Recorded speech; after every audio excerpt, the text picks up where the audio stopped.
Hi there.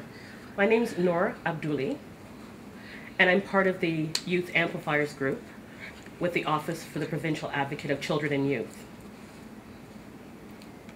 I'm 18 years old and I graduated from high school this past June. And I spent the first semester after I graduated working with the office, with the Advocate's Office, focusing on children's rights. I want to tell you a little bit about my experience and what it is that I've gone through.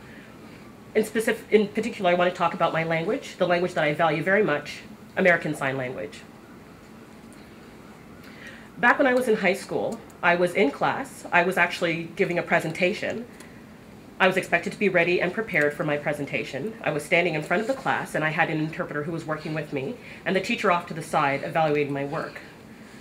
While I was presenting to the class, the teacher interrupted me and asked me about a sign I was using and asked why there was a bit of a lag time between what I was signing and what the interpreter was saying. And I felt, excuse me, and the interpreter actually said to the teacher, "Are you interpreting for him or am I?"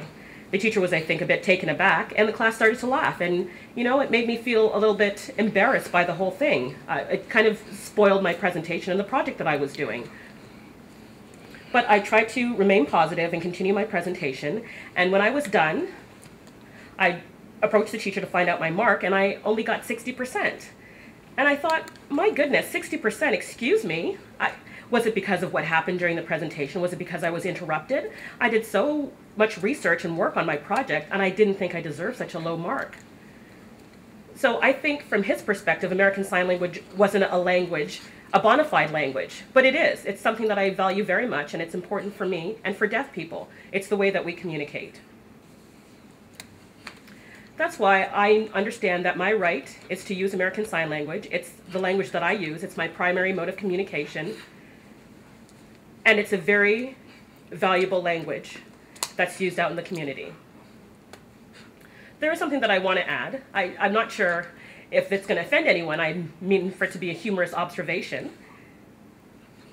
When deaf people communicate, they're able to, if one person's standing on the subway platform, someone's inside the subway, you could sign to each other. If you're underwater, you can see each other to communicate. Hearing people, however, have to put up with people who say it and spray it and have to walk around with their own personal windshield wipers. It's true. It's true. But please, have the respect for American Sign Language. That's all I ask of you, and thank you.